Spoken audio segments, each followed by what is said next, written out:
नजर को बदलो तो नज़ारे बदल जाते हैं, सोच को बदलो तो सितारे बदल जाते हैं।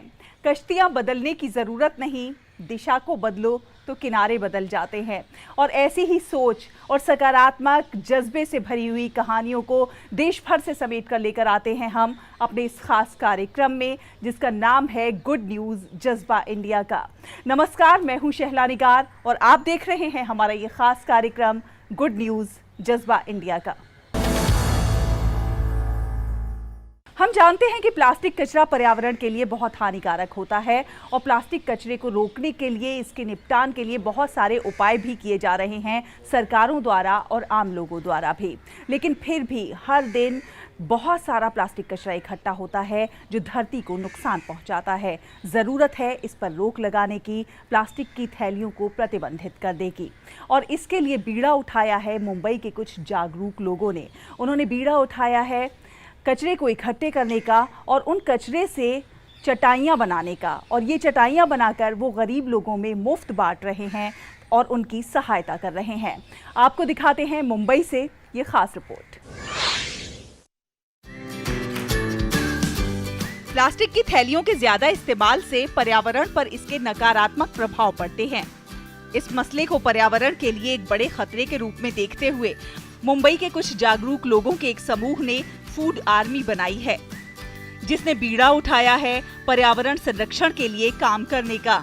एक डेमो मिशन के रूप में फूड आर्मी के 1000 से अधिक सदस्यों के एक समूह ने प्लास्टिक बैग का उपयोग करके 6 फीट और 3 फीट की चटाई बनाने की परियोजना शुरू की है। खास बात यह है कि इस फूड आर्मी को 6 महिलाओं की एक कोर टीम द्वारा संचालित किया जाता है। फूड आर्मी के सदस्य इस्तेमाल किए हुए प्लास्टिक बैग से बेघर और जरूरतमंदों के लिए चटाई गद्दे तैयार कर रहे हैं। इससे जहां महिलाओं को रोजगार मिल रहा है, वहीं मकसद धरती से प्लास्टिक के कचरे को कम करके पर्यावरण को संरक्षित करना भी है।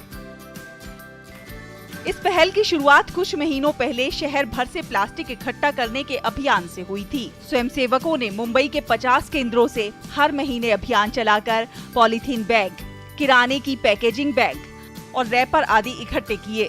फिर रोजगार के अवसर उपलब्ध कराने के उद्देश्य से महिलाओं को चटाई बनाने का प्रशिक्षण दिया गया। एकत्रित प्लास्टिक को सॉर्ट किया गया, धागे के रूप में काटा गया और बुनाई कर 6 फीट और 3 फीट की चटाई में परिवर्तित किया गया। खास बात यह है कि प्लास्टिक कचरे से बनी इन चटाइयों को बेघरों और जरूरतमंद परिवारों के बीच मुफ्त वितरित किया जाता है। दरअसल फूड आर्मी ने 2014 में प्राकृतिक आपदाओं के शिकार लोगों तक पहुंचकर उन्हें घर का बना खाना देकर अपना काम शुरू किया था। कारवां आगे बढ़ा और इन लोगों ने प्राकृतिक आपदाओं के दौरान जरूरतमंदों को भोजन और अनाज मुहैया कराना शुरू किया। और अब फूड आर्मी की योजना इस अभियान को मुंबई से बाहर अन्य क्षेत्रों में भी पहुंचाने की है। ये प्रयास है लोगों की मदद करने का, साथ ही साथ पर्यावरण की रक्षा करने का एक अनूठा तरीका भी है। और इसीलिए फूड आर्मी लोगों को अपने प्लास्टिक कचरे को विभिन्न तरीकों से निपटान कर उसे दोबारा इस्तेमाल योग्य बनाने में मदद करने के लिए प्रतिबद्ध है और लोगों को जागरूक बनाती है।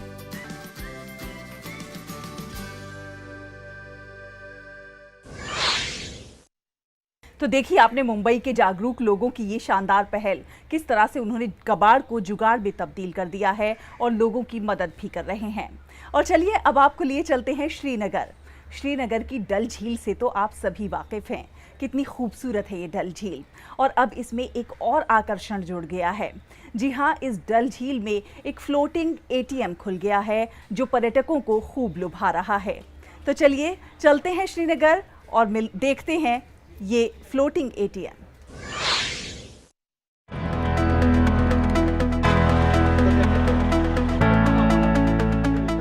श्रीनगर की डल झील हमेशा से ही पर्यटकों को लुभाती रही है और अब इसमें एक और अनोखा आकर्षण SBI का तैरता हुआ ATM भी जुड़ गया है। SBI का ये फ्लोटिंग ATM यहाँ लोगों के बीच काफी लोकप्रिय हो रहा है। ये देश में अपनी तरह का अनोखा ATM है और डल झील में शिकारा की सवारी करने वालों के बीच एक नया टूरिस्ट अट्रैक्शन भी बना हुआ है। शिकारा वाला आदिल जू मानते हैं कि विश्व प्रसिद्ध डल झील के बीच में एक हाउस बोट पर भारतीय स्टेट बैंक द्वारा फ्लोटिंग एटीएम की स्थापना निश्चित रूप से पर्यटन को बढ़ावा देने के अलावा उन्हें और उनके ग्राहकों को पैसे निकालने के लिए एक सहूलत प्रदान करने वाला साबित होगा। यहाँ पर कोई एटीएम वगैरह नहीं था पहले लेक के अंदर। स्टेट बैंक ने बहुत अच्छा किया, इन्होंने एटीएम यहाँ पर खोला, इससे टूरिज्म भाई अट्रैक्ट होगा। ये बहुत अच्छा फ़ायदा है हमारे लिए भी, कि हमको पहले कस्टमर को रोड साइड पर ले जाना था, एटीएम से पैसा निकालना था। इससे अच्छा हम इधर ही लाते हैं कस्टमर को, वो इधर से पैसा निकालते हैं। एसबीआई का ये फ्लोटिंग एटीएम श्रीनगर की डल झील घूमने आने वाले पर्यटकों के साथ साथ स्थानीय लोगों की कैश की जरूरत को भी पूरा करेगा। फ्लोटिंग एटीएम की इस नई सुविधा का फायदा स्थानीय लोगों के अलावा कश्मीर आने वाले पर्यटकों को भी मिलेगा। स्थानीय लोगों ने एसबीआई की इस पहल की सराहना करते हुए कहा कि फ्लोटिंग एटीएम झील और श्रीनगर शहर दोनों में आकर्षण के अलावा डल झील की सुंदरता और आकर्षण को भी बढ़ा रहा है। इससे हमारा बहुत फायदा हुआ है टूरिज्म को। जब कस्टमर को दिक्कत होती थी, कभी कैश नहीं होता था, तो दे यूज्ड टू पे ऑनलाइन, जो मतलब कश्मीर में भी बहुत कम है। तो स्टेट बैंक को हम बहुत थैंक यू कर रहे हैं कि इन लोगों ने फर्स्ट फ्लोटिंग एटीएम डल लेक में छोड़ा है। जो डल लेक वो मतलब अराउंड 28 किलोमीटर्स बड़ा है। तो और भी बैंक्स को ये चीज़ें करनी चाहिए, फॉरवर्ड आना चाहिए किन्हीं जगहों पे, और बहुत ज़्यादा जगहों पे लाइक मार्केट में भी प्रॉब्लम हो रही है, मार्केट में डालना चाहिए। कुल मिलाकर श्रीनगर की प्रसिद्ध डल झील में अपनी तरह का ये अनोखा तैरता हुआ एटीएम आजकल लोगों के आकर्षण का केंद्र बना हुआ है। कहते हैं कि किसी भी देश का विकास तब संभव होता है जब वहाँ की महिलाएं शिक्षित होती हैं, सशक्त होती हैं, वहाँ के युवा शिक्षित और सशक्त होते हैं, आत्मनिर्भर होते हैं।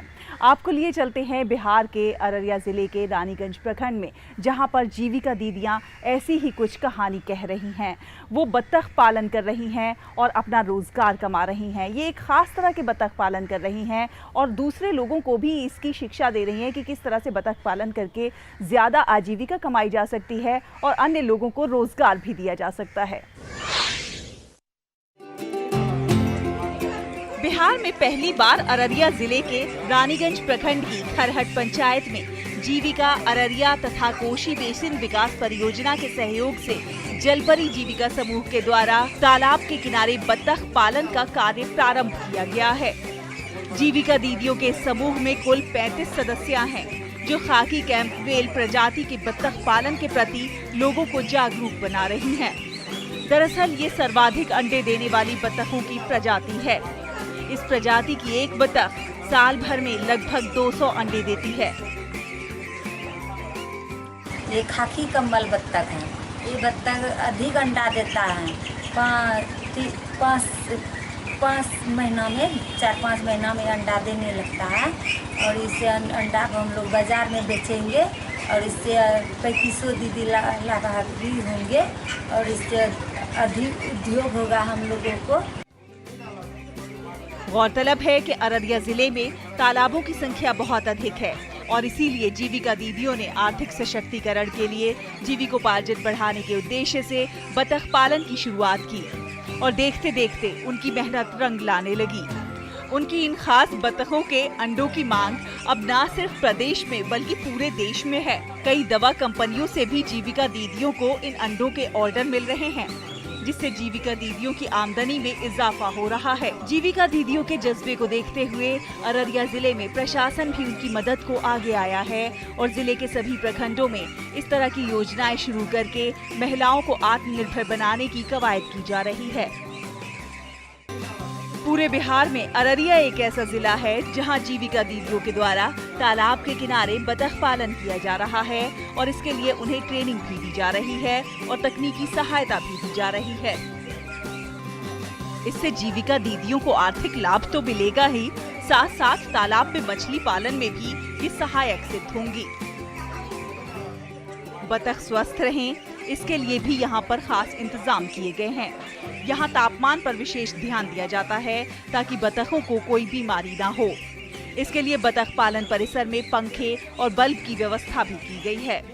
बत्तखों को 2 बार वैक्सीन भी दी जाती है और फिर इन्हें तालाबों में छोड़ दिया जाता है, जिससे ये स्वस्थ रहती हैं। और तालाब में विचरण करने से पानी में पोषण का संचार करती हैं, जो मछलियों के लिए उपयोगी होता है। बतख पालन के माध्यम से यहाँ महिलाओं को रोजगार तो मिल ही रहा है, आजीविका के नए स्रोत भी खुल रहे हैं। तो बिहार के अररिया जिले की इन जीविका दीदियों से आप मिले और आपने देखा कि किस तरह से ये आत्मनिर्भर बनी हैं और आत्मनिर्भरता की एक नई इबारत लिख रही हैं। और कुछ ऐसी ही इबारत हिमाचल प्रदेश के चंबा की दर्शना भारवी भी लिख रही हैं, जो खुद तो आत्मनिर्भर बनी ही है, स्वरोजगार से जोड़कर उन्होंने बहुत सारी महिलाओं को आत्मनिर्भरता की सीख दी है। देश में लगातार दिन रात मेहनत करने वाले लोग हर रोज अपनी सफलता की एक नई कहानी लिख रहे हैं और अन्य लोगों के लिए भी प्रेरणा बन रहे हैं। ऐसा ही कुछ कारनामा कर दिखाया है हिमाचल प्रदेश में जिला चंबा की ग्राम पंचायत डांट के कंडियारा गांव की दर्शना भारवी ने। उन्होंने पहले स्वयं गर्म कपड़ों की बुनाई का काम सीखा और इसे व्यवसाय के तौर पर अपनाकर आत्मनिर्भर बनी। दर्शना भारवी ने बताया कि उनके पास गर्म स्वेटर बनाने की एक छोटी सी मशीन है, जिसके द्वारा वे स्वेटर बनाती हैं। उन्होंने बताया कि अपने काम में पूरी तरह से निपुण होने के बाद उन्होंने आसपास के गांव की अन्य महिलाओं को भी आत्मनिर्भर बनाने के लिए गर्म कपड़े व स्वेटर बनाना सिखाया। दर्शना का कहना है कि पिछले 6 वर्षों में उन्होंने करीब 100 से अधिक महिलाओं को गर्म कपड़े बनाने का काम सिखाया है और अब ये महिलाएं पूरी तरह से आत्मनिर्भर बन चुकी हैं। बुनाई का काम सीखने वाली एक युवती का कहना है कि वह अब अपने कार्य में काफी निपुण हो चुकी हैं और इस कार्य से उन्हें न केवल स्वयं रोजगार मिला है, बल्कि अब उनकी अच्छी आमदनी भी हो रही है। गर्म कपड़े बनाने के लिए महिलाओं को प्रेरित करने वाली समाज सेविका अंजू धीमान का कहना है कि वह हमेशा महिलाओं को आत्मनिर्भर बनने के लिए प्रेरित करती हैं। मैं महिलाओं को प्रेरित करती हूँ ताकि वो सेल्फ डिपेंड बन सके, आत्मनिर्भर बन सके और उन महिलाओं को किसी के आगे झुकने की ज़रूरत न पड़े, किसी के आगे जो है वो पैसे के लिए हाथ ना फैलाने पड़े। उल्लेखनीय है कि इतनी संख्या में लोगों को स्वरोजगार के साथ जोड़ना बहुत बड़ा सराहनीय कार्य है। दर्शना की यह मेहनत प्रदेश की अन्य महिलाओं के लिए भी किसी मिसाल से कम नहीं है। डीडी न्यूज के लिए डलहौजी से मंजूर मोहम्मद की रिपोर्ट। और इस कार्यक्रम में वक्त हुआ है एक और छोटे से ब्रेक का। आप कहीं मत जाइए, देखते रहिए गुड न्यूज जज्बा इंडिया का।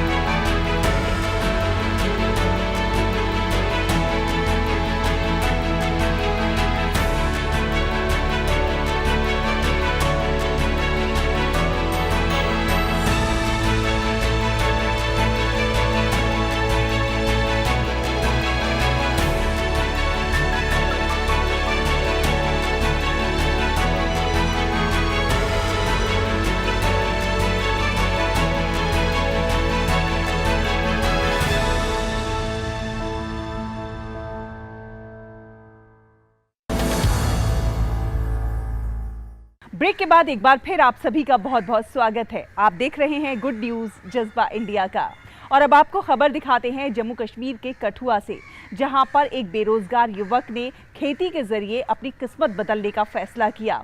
और अब देखिए, ये युवक पूरे इलाके के लिए मिसाल बन गया है और उम्मीद की किरण भी। किस तरह से ये मिसाल बने हैं आपको दिखाते हैं इस खास रिपोर्ट में।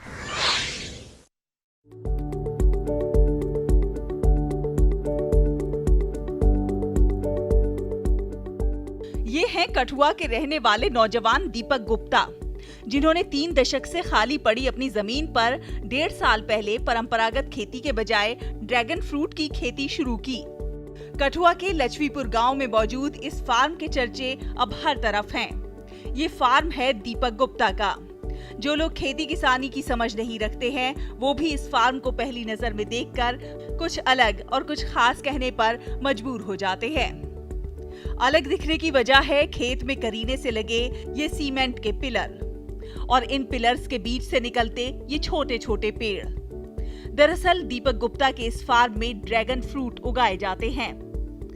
जम्मू कश्मीर में दीपक इकलौते शख्स हैं जो ड्रैगन फ्रूट की खेती करते हैं। दरअसल शहर के व्यवसायी परिवार से संबंध रखने वाले दीपक के मन में खेती करने की इच्छा थी, लेकिन वो परंपरागत खेती नहीं करना चाहते थे। उन्होंने कुछ नया और हटकर करने की ठानी और इसके लिए इंटरनेट का सहारा लिया और ड्रैगन फ्रूट की जानकारी हासिल की। इसके लिए उन्होंने गुजरात के कच्छ और महाराष्ट्र में जाकर ड्रैगन फ्रूट की खेती को देखा और उसके बाद यहाँ ड्रैगन फ्रूट उगाने का निर्णय लिया। और देखिए अब इसके सकारात्मक परिणाम भी सामने आ रहे हैं। आजकल जैसे लोग नेचर को इतना लव कर रहे हैं और नेचर के साथ ही हमारा पूरा फ्यूचर कंसर्न्ड है, तो उस चीज़ को देखते हुए मैं थोड़ा नेचर लवर था, तो मेरे को ये आइडिया आया दिमाग में कि ड्रैगन फ्रूट का मैंने वीडियोस देखे थे कहीं पे। तो ये बेसिकली अलग टेक्निक से ये फ्रूट तैयार होता है कि मतलब इसमें ये नहीं है कि पेड़ लगा दिया, ये पिलर लगाते हैं हम, पिलर के ऊपर हम 4 पेड़ लगाते हैं चारों साइड्स पे। उसके बाद इसको आहिस्ता आहिस्ता एक क्रीपर की तरह होता है, आहिस्ता आहिस्ता ग्रो करता है। जैसे 1-1.5 साल में ऊपर से नीचे होने की करता है, तो उसके बाद इसमें फ्रूटिंग होना शुरू हो जाती है। दीपक का मानना है कि परंपरागत खेती करने वाले किसान लागत, मूल्य और मौसम की मार से अक्सर परेशान रहते हैं और इसीलिए दीपक गुप्ता जिले के अन्य किसानों को भी ड्रैगन फ्रूट की खेती के गुर सिखाना चाहते हैं। साथ ही साथ ड्रैगन फ्रूट की खेती करने के इच्छुक किसान को हर संभव मदद भी मुहैया करवाने की चाह रखते हैं। काफ़ी अच्छा काम है, हमें तो काफ़ी अच्छा इसमें आउटपुट भी काफ़ी अच्छा मिल रहा है। जैसे फ्रूट्स भी काफ़ी अच्छे हमारे यहाँ के टेम्परेचर के हिसाब से, स्टेट के हिसाब से, और ये ज़्यादा लोग कर नहीं पा रहे हैं अभी यहाँ पे। बाकी लोग यहाँ पे आ रहे हैं देखने, लोगों को मेथड अच्छा लग रहा है, लोग भी काफ़ी इसमें इंटरेस्टेड दिख रहे हैं और काफ़ी लोग पूछते हैं इसके बारे में कैसे किया है, कैसे है। और हम लोगों की पूरी सपोर्ट भी करेंगे, जानकारी भी देंगे लोगों को पूरा कि कैसे इसको लगाना है। जो प्रॉब्लम्स हमें फेस की हैं, जो प्रॉब्लम्स हमें आई हैं, हम नहीं चाहते कि वो प्रॉब्लम्स आगे वाले फार्मर्स को आएँ, तो हम बेसिकली इसमें लोगों को सपोर्ट भी करेंगे पूरा कि कैसे इसको पूरा टेक केयर करना है। कठुआ जिले के तापमान और भौगोलिक स्थिति के कारण ये ड्रैगन फ्रूट उगाने के लिए बेहतरीन है और किसानों के लिए वर्ष भर आमदनी का स्रोत भी बन सकता है। अगर किसान ड्रैगन फ्रूट की खेती को अपनाएं तो कम लागत में ज्यादा मुनाफा पा सकते हैं। तो देखा आपने किस तरह से जम्मू कश्मीर के कठुआ के रहने वाले नौजवान दीपक गुप्ता अन्य लोगों के लिए मिसाल बन गए हैं, प्रेरणा के स्रोत बन गए हैं और अन्य लोगों को वो किस तरह से आत्मनिर्भर बनने की सीख दे रहे हैं। और ऐसी ही आत्मनिर्भरता की सीख दे रही हैं ढिंढौरी की रहने वाली चंद्रकली मरकाम। चंद्रकली मरकाम ने बीड़ा उठाया है अन्य महिलाओं के सशक्तिकरण का। एक तरह से कह सकते हैं कि महिला सशक्तिकरण की एक बुलंद तस्वीर प्रस्तुत कर रही हैं चंद्रकली मरकाम। देखिए हमारी ये खास रिपोर्ट। आदिवासी बहुल डिंडौरी जिले की चंद्रकली मरकाम मेहनत, लगन और हौसले की जीती जागती तस्वीर हैं। भारिया जनजाति की चंद्रकली जी को पहले जीवन में काफी आर्थिक परेशानियों का सामना करना पड़ा। उन्हें 20 रुपए प्रतिदिन की मजदूरी भी मुश्किल से मिलती थी। वर्ष 2006 में चंद्रकली ने ग्रामीण आजीविका मिशन की सहायता से पोल्ट्री फार्मिंग की तरफ कदम रखा और पोल्ट्री फार्म कोऑपरेटिव सोसाइटी बनाई। पहले इसमें केवल 50 लोग जुड़े, आज इस सोसाइटी से 23 गाँव की महिलाएं जुड़ चुकी हैं। अपने उद्यमिता, कौशल और गाँव को आगे बढ़ाने के लिए उन्हें 2020 में confederation of India industry foundation ने माइक्रो एंटरप्राइज श्रेणी में वुमन एग्जेम्पलर अवार्ड से नवाजा है। चंद्रकली मरकाम के द्वारा बनाए गए पोल्ट्री फार्म का वर्ष 2018-19 में 14 करोड़ 50 लाख रुपए और 2019-20 में 18 करोड़ रुपए का टर्नओवर रहा। इस पोल्ट्री फार्म की बचत भी 8 करोड़ रुपए के आसपास रही है। सोसाइटी के कामकाज के तहत प्रबंधन के लिए अकाउंटेंट और मैनेजर्स रखे हुए हैं। साधारण जीवन व्यतीत करते हुए चंद्रकली ने जीवन के संघर्ष का न सिर्फ बहादुरी से सामना किया बल्कि अपने जीवन से दूसरों को प्रेरणा भी दी है। राष्ट्रीय ग्रामीण आजीविका मिशन की स्वसहायता से आज उन्होंने न सिर्फ खुद बल्कि अन्य महिलाओं को भी जिंदगी जीने की सीख दी है। तो देखा आपने किस तरह से हमारे देश के लोग, हमारे देश की महिलाएं कुछ ना कुछ अच्छा कर रहे हैं, खास कर रहे हैं और न्यू इंडिया की नींव रखने में सहायक सिद्ध हो रहे हैं। आपसे भी अनुरोध है कि आप भी कुछ ना कुछ अच्छा करते रहिए, खास करते रहिए, हंसते रहिए, मुस्कुराते रहिए और देश और समाज के विकास में अपना योगदान ज़रूर दीजिए। अगले हफ्ते फिर हाजिर होंगे कुछ और अच्छी कहानियों के साथ। तब तक के लिए हमारी पूरी टीम को दीजिए अनुमति और देखते रहिए हमारा ये खास कार्यक्रम गुड न्यूज़ जज्बा इंडिया का। नमस्कार।